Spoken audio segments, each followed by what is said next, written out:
రే James, తన పేరు అమ్ము అని నీకెలా తెలుసు?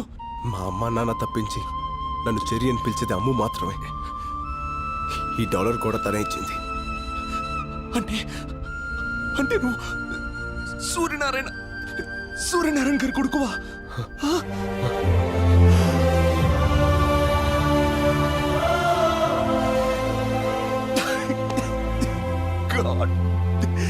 ఉండు, ఒక్క నిమిషం ఉండు.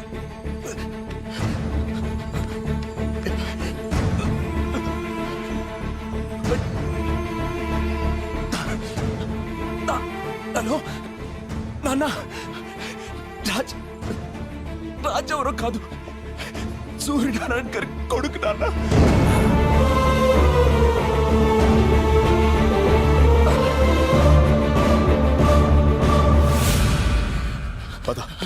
హాస్పిటల్కి వెళ్దాం. ఇప్పుడు నేను బతకడం ఇంపార్టెంట్ కాదు, ఒక నిజం బతకడం ఇంపార్టెంట్, ఒక ఆశయం బతకడం ఇంపార్టెంట్. ఆ రోజు ఊరందరికీ పట్టాలు పంచుతుండగా జరిగింది ప్రమాదం కాదు, ప్రమాదంగా సృష్టించారంతే. మా నూరు రాయదుర్గం. ఆ గ్రామ ప్రజలకి కనిపించిన దైవం సుంకులమ్మ అయితే కనిపించే దేవుడు మీ నాన్న సూర్యనారాయణ. మీ నాన్న రఘుపతి గారు కాలేజ్ రోజుల నుంచి ప్రాణ స్నేహితులు. వారిద్దరి మధ్య ఉన్న స్వచ్ఛమైన స్నేహం వల్ల మీ నాన్న మాట కోసం రఘుపతి గారు తనకున్న 3000 ఎకరాల్ని రాయదుర్గం కూలీలకి కౌలుకిచ్చి వాళ్లకు బతుకుదెరువు చూపించారు. వ్యాపారం కోసం రఘుపతి లండన్ వెళ్ళిపోయాక ఆయన బావమర్ది బళ్ళారికో బంగారం లాంటి నిజం తెలిసింది. సార్, మీ గెస్ చాలా కరెక్ట్. మీరు అనుకున్నట్టు ఈ మట్టి ఈ ఏరియాలోది. ఏ 3000 ఎకరాలైతే రఘుపతి గారు రైతు కూలీలకి కవులకిచ్చారో అందులో ఏ గ్రేడ్ ఐరన్ ఓర్ ఉంది. తవ్వి అమ్ముకుంటే ఇంట్లో బాత్రూమ్స్ కూడా బంగారంతో కట్టించుకోవచ్చు. ఈ జనానికి అనుమానం రాకుండా ఉండకోసమే పైన పవర్ ప్రాజెక్టు, కింద మన ప్రాజెక్టు. తవ్వుకున్నోడికి తవ్వుకున్నంత. ఈ ప్రాజెక్టు కట్టేది మీ పిల్లలకు ఉద్యోగాలు ఇవ్వడం కోసం, మీ బిడ్డల బతుకులు బంగారం చేయడం కోసమేనని జనాన్ని ఒప్పించారు. ఫ్యాక్టరీ పడిందంటే ఇంకా మన పిల్లల బతుకులు బంగారమే. ఉద్యోగాలు, ఫ్యాక్టరీలు అంతా అబద్ధమని, నేలతల్లి గుండెల్ని తవ్వి ఇనుప ఖనిజం అమ్ముకోవడానికే ఇదంతా ఉపాయమని ఎన్నో విధాలుగా నచ్చజెప్పడానికి ప్రయత్నించారు మీ నాన్న. ఇనప ఖనిజం పడితే మాకేంది, బంగారం పడితే మాకేంది. మా గిన్నెలో ఇంత మొత్త పడాలయ్యా, మా దారిని మమ్మల్ని వదిలేయ్యా. కానీ గొర్రె కసాయివాణ్ణి నమ్మినట్టుగా ప్రజలు బళ్ళారి మాటనే నమ్మారు. ఏందయ్యా ఇదే? వాళ్ళకి లేని బాధ నీకెందుకు చెప్పు? వాళ్ళు పసిబిడ్డల్లాంటి వాళ్లే, మనమే మార్చుకోవాలి. రఘుపతి లండన్ నుంచి రాగానే ఈ విషయం గురించి మాట్లాడతా. వాడు నా మాట కాదంటూ ఎక్కడే నిజాన్ని శంకుస్థాపనకొస్తున్న రఘుపతికి చెప్పేస్తాడోనని రాత్రికి రాత్రే మీ నాన్నని ఎత్తుకెళ్లారు. రఘుపతి ఊరు వదిలి వెళ్లే వరకు నోరు విప్పితే నిన్ను మీ అమ్మని చంపుతానని బెదిరించారు. ఆ తర్వాత రోజు రఘుపతి గారు లండన్ నుంచి వచ్చారు. ఊరందరి కళ్ళు రఘుపతి గారి కోసం చూస్తుంటే ఆయన కళ్ళు మాత్రం మీ నాన్న కోసం వెతికాయి. సూర్యనారాయణ వేస్తాడనుకున్నాను. ఏడి బళ్ళారి వాడు పేదోళ్ళకి మేలు జరిగితే మొక్కు తీర్చుకుంటానని శ్రీశైలం వెళ్ళాడు. ఓహో, ఏదైనా ఒకరోజు తెల్లవారుజామున సూర్యుడన్నా ఆలస్యంగా వస్తాడేమో కానీ నేనొచ్చానని తెలిస్తే సూర్యనారాయణ ఆలస్యంగా రాడే అని అనుమానించాడు. ఆ అనుమానంతోనే ఇంటికెళ్ళాడు. మీ అమ్మ పెట్టిన కన్నీళ్లతో జరిగింది తెలుసుకున్నాడు.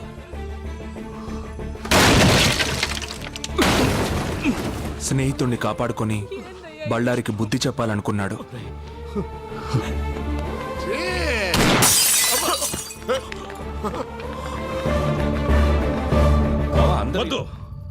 పొండి, ఊరొదిలి వెళ్ళిపోండి. బళ్ళారి అవమానంతో ఊరిని వదిలాడు కానీ బావ ఆస్తిని వదులుకోలేకపోయాడు. మన ఊళ్ళో ఈ రోజు నుంచి కౌలుదారులుండరు, పట్టాదారులే ఉంటారు. వచ్చే పౌర్ణమి రోజు నా కూతురు చైత్ర పుట్టినరోజు. ఆ రోజు సుంకులమ్మ సాక్షిగా నా కూతురి చేతుల మీదుగా మీకు పట్టాలిచ్చి మిమ్మల్ని శాశ్వతంగా రైతుల్ని చేస్తాను.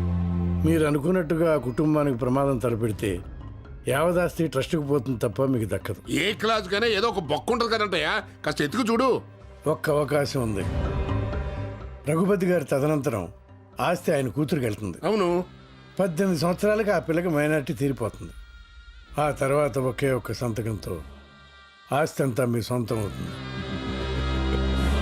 తెల్లవారితే కూలీలంతా రైతులవుతారు. తెల్లవారింది. ఊరంతా పండగ వాతావరణంలో బయలుదేరారు. కానీ నువ్వు కలువపూలకు వెళ్ళగానే దారుణం జరిగింది.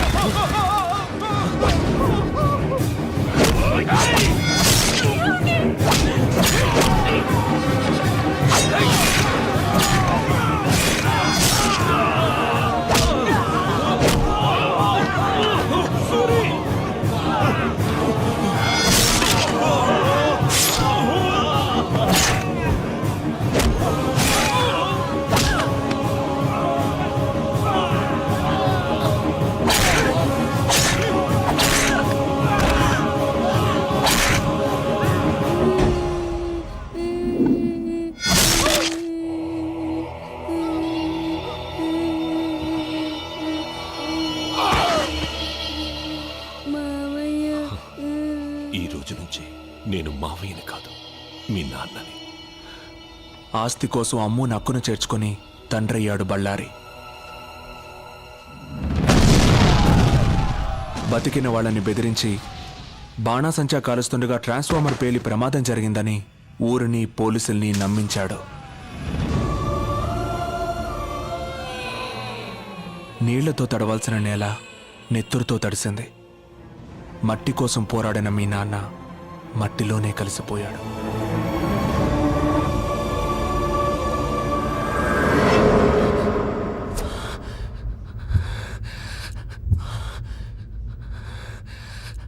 జరిగింది ఇది అని చెప్పడానికి మీ నాన్న లేరు.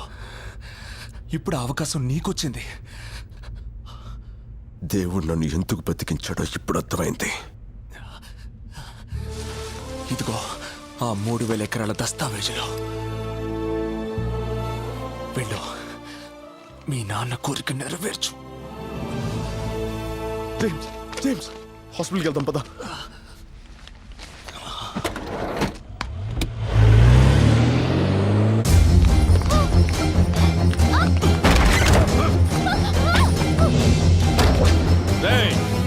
బళ్ళారికి ఫోన్ కొట్టండ్రా.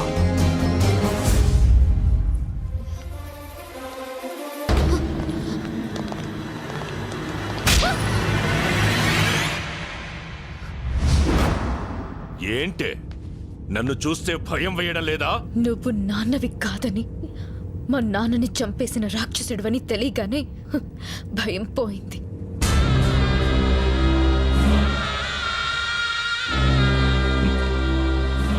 ఇంతప్పటి నుంచి పెంచాను. నేను నాన్నని కాదని దానికెలా తెలిసింది లాయరు? సరిగ్గా తను మేజర్ అయిన రోజు రాత్రి ఇంట్లోంచి పారిపోవాలన్న ఐడియా దానికి ఎట్ట వచ్చింది లాయరు? నన్ను అడుగుతున్నారేంటండి? నాకేం తెలుసు? నీకు తెలియకుండా నీ కొడుకు జేమ్స్ ఫారెస్ట్ లో ఏం చేస్తున్నాడ్రా? నీకు తెలియకుండా నీ కొడుకు దీన్ని కాపాడడం కోసం ఎందుకు పడి చేస్తున్నాడ్రా? తెలుసురా, నేను పంపితేనే నా కొడుకు అమ్మును కాపాడటానికి ఫారెస్ట్కి వెళ్ళాడు. యుద్ధంలో గెలవాలంటే ముందు చనిపోయేది సైనికులే నాన్న అని చెప్పి మరీ ప్రాణాలు తెగించాడ్రా. అసలు ఈ కథకి ఆక్సిజన్ పోసిందే నేను. ఏంట్రా అలా చూస్తున్నారు? మీలాంటి వ్యధలు చేసిన పాపాలంత తొందరగా మర్చిపోరు. ఒక్కసారి చేసిన గుర్తుకు తెచ్చుకోండి. ఆస్తి మీ సొంతం కావాలంటే 15 సంవత్సరాలు మీరు ఓపిక పట్టారు. తను మేజర్ అయితే ఆస్తి మీ సొంతం చేసుకోవచ్చని ఆ రోజు మీకు చెప్పింది మీ మేలు కోసం కాదురా, అమ్ము మీ నీడలో సేఫ్గా ఉండటం కోసం. ఎదిగే తన వయసుతో పాటు నిజాన్ని నూరిపోశాను. తను మేజర్ అయ్యే లోపు మాకు మగాడు కావాలి. అందుకే కత్తిలో ఉండే పదును, బుల్లెట్ లో ఉండే పవరు, బాంబులో ఉండే విస్ఫోటనం, ఈ 3 బస్తీ కుర్రాళ్ళలో చూసి మీకు మొగుడుగా సెలెక్ట్ చేశాం. రే, నా పక్కనే ఉంటూ నా ఉప్పు తింటూ ఎట్టా చేసావరా ఇదంతా? నిన్ను చూసే నేర్చుకున్నాను బళ్ళారి. ఏయ్! చంపరా. 1000 గడపల్లో దీపాలు వెలగాలంటే మన ఇంటి దీపం ఆరిపోయినా పర్లేదన్నాడురా నా కొడుకు. కానీ చంపే ముందు మీరందరూ ఏమవుతారో ఆలోచించుకోండి. ఏంట్రా ఆలోచించది? నీ బస్తి నా కొడుకు వచ్చి మా ఇంట్లో చెప్పాలని ఆరుతాడా? బస్తీ నా కొడుకు కాదురా కుర్రాడు. రాయదుర్గం గుర్తుందా? 3వ వార్డు 4వ వీధి పంచాయతీ ఆఫీసు పక్కిల్లు సూర్యనారాయణ. సూర్యనారాయణ కొడుకేరా కుర్రాడు. సూర్యనారాయణ కొడుక? ఏంట్రా అడు సూర్యనారాయణ కొడుక? ఏంటి శరీరంలో సునామీ వచ్చిందా? దేవుడు ఎంత గొప్పవాడో చూసారా? పేదవాళ్ల కన్నీళ్లకు కరిగి ఆ సూర్యనారాయణ కొడుకునే మాకు కలిపాడు. ఇప్పుడు వాడు బయలుదేరుంటాడు. కాదు, నా మూగుడు బయలుదేరుంటాడు. అడుగులో అడుగేస్తూ జనం కోసం ముందడుగేస్తూ జూను విడిచిన పులిలా, జూలు బెదిల్చిన సింహంలా, సీమగడ్డ మీద పోలో గుర్రలా దూకపోతున్నాడు రా.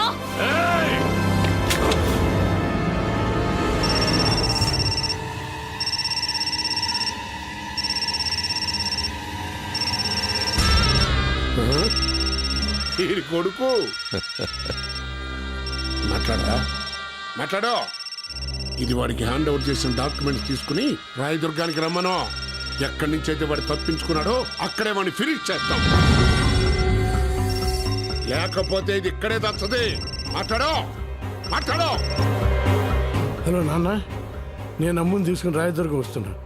రాజుని పేపర్లు తీసుకుని అక్కడికి వచ్చేయమను. అమ్ము చచ్చిపోతుందన్న భయంతో చెప్పలేదురా. అక్కడికి వెళ్ళి మీరు చావబోతున్నారన్న ఆనందంలో చెప్పా.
అదే నడక, అదే పొగరు. మీ నాన్నని చూస్తున్నట్టుగా ఉండదు. అదే ఊరు, అదే ప్రజలు.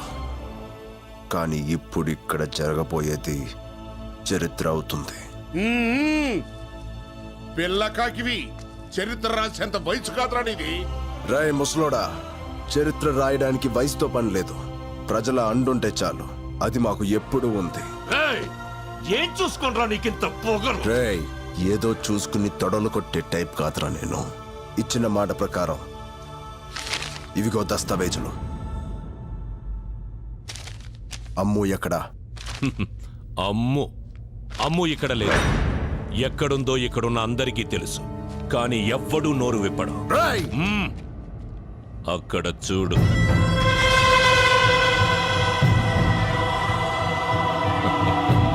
పాపం 13 సంవత్సరాల క్రితం ఇదే నేలలో కలిసిపోయారనుకున్న మీరు బతికుండారని తెలవగానే పరుగెత్తుకొచ్చినారా జనం. మాకు ఆస్తి కావాలి, వాళ్ళకి నువ్వు కావాలి, నీకు మీ నాన్న ఆశయాన్ని పూర్తి చెయ్యడం కావాలి. వా అన్నట్టు నువ్వు బెట్టింగ్ లో కింగ్ వంట, గెలుపు తప్ప ఓటమి తెలియదంట. అందుకని అబ్బాయి, మనం ఒక పందెం వేసుకుందాం. అందులో నువ్వు గెలిచావనుకో, అమ్ము నీదే, ఆస్తి నీదే. పెంచిన తండ్రి ప్రాణాల కోసం నా ప్రాణాన్ని పందెంగా పెట్టా. కన్న తండ్రి కల నిజం అవడం కోసం ఎన్ని ప్రాణాలైనా తీస్తా. తీయటం కాదు, ప్రాణం పొయ్యాలి. 10 నిమిషాల్లో పోయే ప్రాణాన్ని కాపాడగలవా? 10 నిమిషాల్లో చచ్చేది ఎవరనుకుంటున్నావా?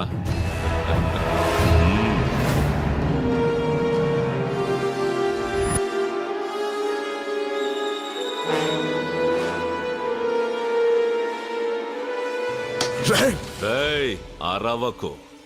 ఏ ఊరి కోసం మీ వాళ్ళందరూ ప్రాణాలు వదిలారో అదే ఊళ్ళో నీ అమ్ము ఉంది. ఏయ్, సుంకులమ్మ మీద ఒట్టేసి చెప్తున్నా, 1000 గడపన్న ఆ ఊళ్ళో నీ అమ్ము ఏ గడపలో ఉందో కనిపెడితే చచ్చిన మీ నాన్న ఆశయం బతుకుతుందిరా. వెళ్ళో.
అది సూర్యనారాయణ పెట్టంటే.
ఎప్పటిదాకా కరెంటు కోత చూసాం, వరి కోత చూసాం, ఊరికి ఓచ కోత అంటే ఏంటో చూపించు బాబు.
అమ్ము